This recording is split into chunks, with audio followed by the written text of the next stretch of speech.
ના રાખો બધા ફોટો લેવાનો છે કેસ તો બહુ બધા છે ગાડીમાં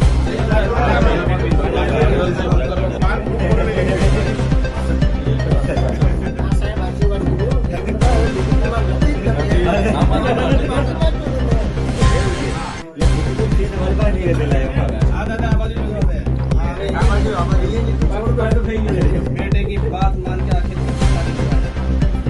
कृष्ण का बाप भी ગાડી में બધી લઈ ગાડીમાં બધું મટીરિયલ છે આવી ગયા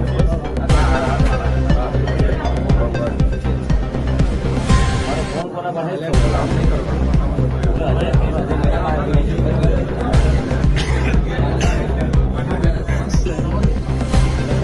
चाहता है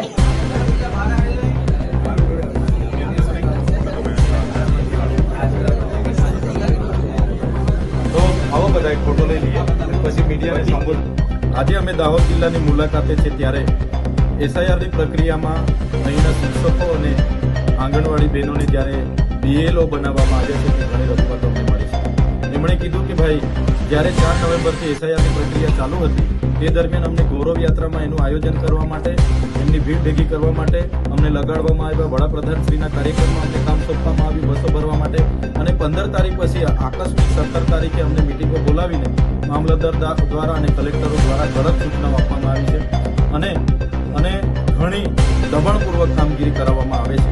ત્યારે તમે જોયું હશે ઝાલોદ તાલુકાના સાદેડા ગામના બીએલઓની તબિયત આ દબાણોના કારણે પ્રેશરના કારણે બગડી છે અને આજે હોસ્પિટલમાં દાખલ છે.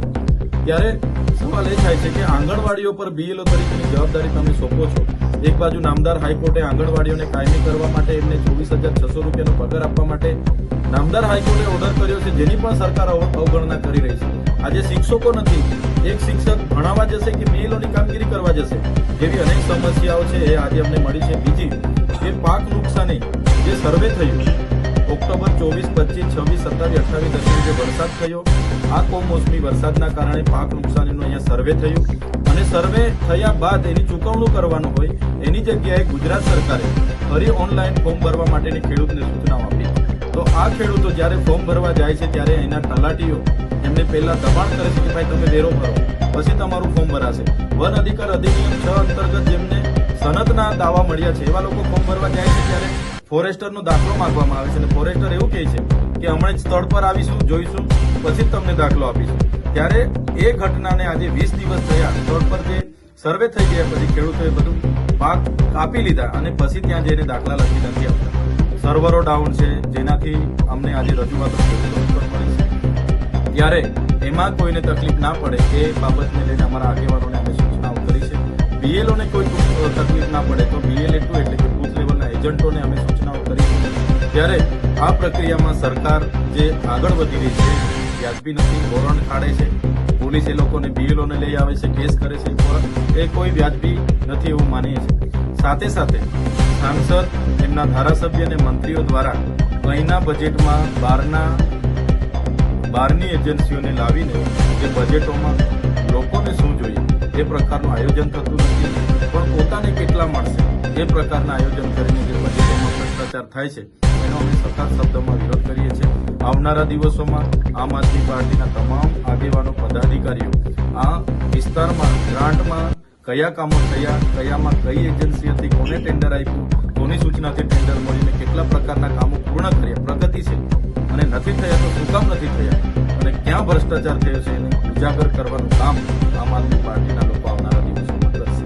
આગળની ગતવારા સભામાં જાહેરાત કરી હતી કે યુવાઓ તમે બધા રાજનીતિથી દૂર નહીં ભાગો, તમે અમારી સાથે આવો, તમારા બધાની સાથે રહીને તમારો આ બધાના માર્ગદર્શન થકી દાહોદમાં પરિવર્તન લાવવાની કામગીરી આપણે કરવાની છે. ત્યારે એનાથી પ્રેરાઈને અમારા દાહોદ જિલ્લાના સૌ સન્માનીય મુરબ્બીઓ આજે અમારા હસ્તે આમ આદમી પાર્ટીમાં જોડાય છે એવા કોંગ્રેસના તાલુકાના યુથ પ્રમુખ સુનિલભાઈ બારિયા, કોંગ્રેસના ઉપ યુથ પ્રમુખ એવા અનિલભાઈ ડાંગી, સાથે કોંગ્રેસના તાલુકાના મંત્રી એવા બારિયાભાઈ સુનિલભાઈ બારિયા, કોંગ્રેસના યુથ મંત્રી એવા રાકેશભાઈ, સાથે આદિવાસી પરિવારના સ્થાપનાથી લઈને હમણાં સુધી જેની મજબૂત કામગીરી આ વિસ્તારમાં હતી, બાપ પાર્ટીનું જેઓ નેતૃત્વ કરતા હતા એવા કમલેશભાઈ હટીલા પણ આજે અમારી સાથે જોડાય છે. સાથે ભાજપમાંથી વર્ષોથી ભાજપમાં જોડાયેલા હિરજીભાઈ માવી અમારી સાથે જોડાય છે. સાથે પ્રકાશભાઈ અમારી સાથે જોડાય છે. દીપખેડાથી મિતેશભાઈ પ્રજાપતિ અમારી સાથે જોડાય છે અને દાહોદથી મુસ્લિમ સમાજના આગેવાન સાગરભાઈ પણ અમારી સાથે જોડાય છે. આમ આદમી પાર્ટી પરિવારમાં એમનું અમે સહર્ષ સ્વાગત કરીએ છીએ. એમનું માન સન્માન આમ આદમી પાર્ટીમાં સચવાય.